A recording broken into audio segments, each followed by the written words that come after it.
Bill Gates' story is one of those rare modern fairy tales. Except instead of a magic wand, he wielded a keyboard, and instead of castles, he built software empires.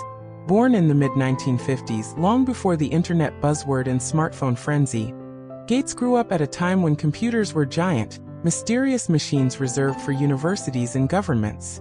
Yet, from a young age, Bill's fascination with computers set him apart.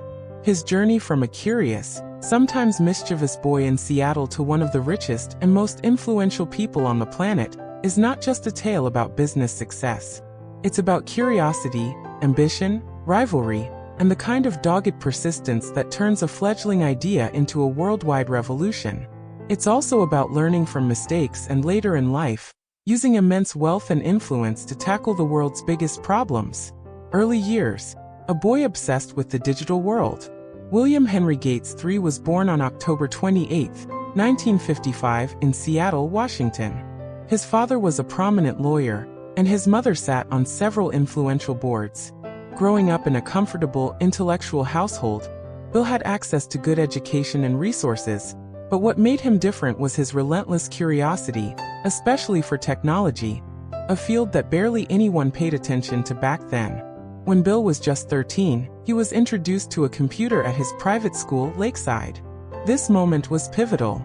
At a time when most kids his age were chasing baseballs or comic books, Bill was busy teaching himself programming languages like BASIC.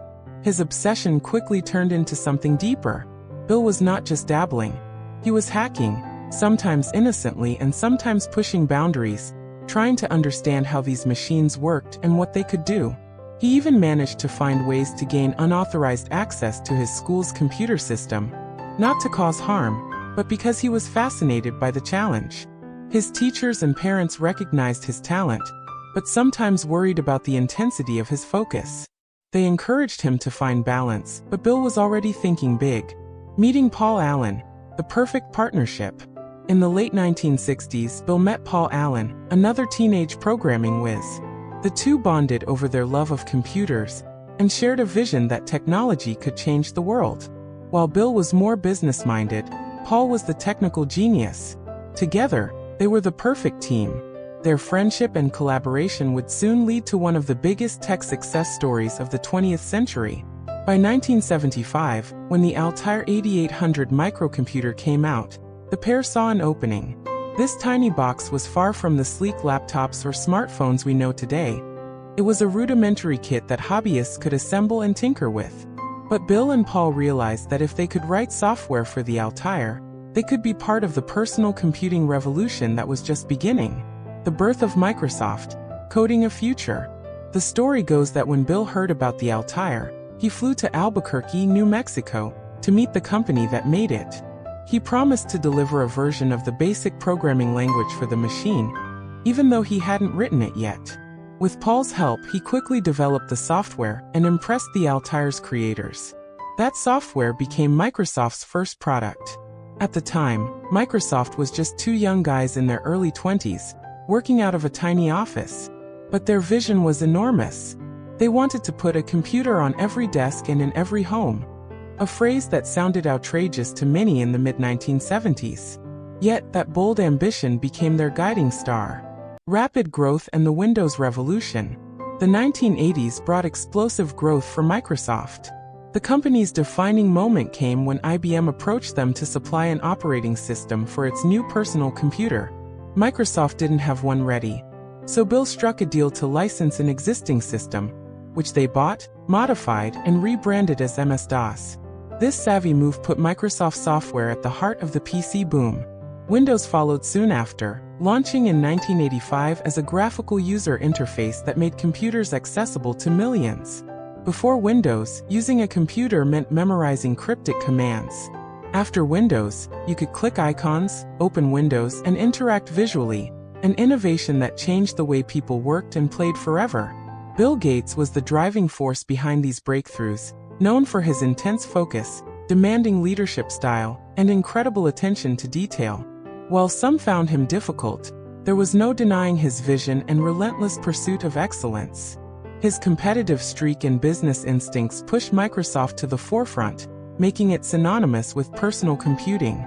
Trials and tribulations. battles beyond the boardroom. Success, however, came with a price. Microsoft's dominance attracted intense scrutiny. By the late 1990s, the company faced major antitrust lawsuits from the US government and the European Union, accused of using monopolistic tactics to stifle competition. Bill Gates found himself at the center of a legal and public relations storm, portrayed by some as the ruthless titan of tech. These battles were fierce and public, testing Gates's resilience.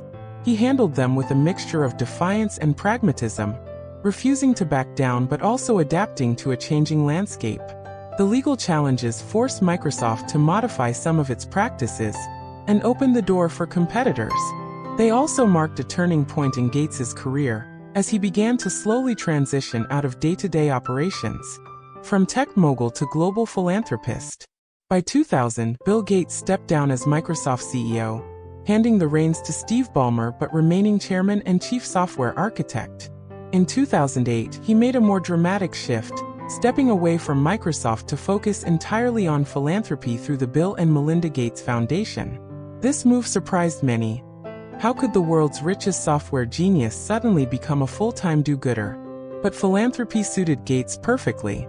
Applying his analytical mindset and passion for problem-solving, he set out to tackle some of the most intractable issues on the planet: infectious diseases, poverty, education, and global health. The Foundation's work has been monumental, contributing billions to fight malaria, polio, HIV/AIDS, and improve sanitation and vaccines worldwide. Gates's transition from tech titan to humanitarian reflects a broader understanding that wealth carries responsibility, and that real impact often requires collaboration across sectors and countries. The man behind the myth, quirks and character. Despite his wealth and fame, Bill Gates has always maintained a relatively low profile and a quirky, approachable personality. Known for his massive reading habit, he reportedly devours about 50 books a year. Gates never stopped learning. His intellectual curiosity remained as sharp as ever. Friends and colleagues often joke about his awkwardness in social settings and his famously geeky sense of humor. His dance moves might make you cringe, but they show a willingness to laugh at himself. He's also a passionate bridge player, often comparing the game's strategic elements to business and life. Gates's humility and self-deprecating humor reveal a man who, despite enormous success, is still deeply human, flawed, curious, and constantly evolving. Final thoughts: an ever-evolving legacy. Bill Gates's story is far from a simple rags-to-riches tale. It's a complex, inspiring narrative of innovation, ambition, conflict, and ultimately transformation. From a teenage hacker to a software mogul, and then a global philanthropist, Gates exemplifies how vision combined with hard work and adaptability can change the world. His legacy isn't just the software millions use daily, but the example he set in thinking big, and then thinking bigger about responsibility and impact. Whether you admire him for his technical genius, criticize him for his corporate tactics, or appreciate his philanthropic efforts, Bill Gates remains one of the most influential figures of our time. And who knows? With his relentless drive and passion for solving problems, his next chapter might still be ahead, quietly shaping the future in ways we haven't yet imagined.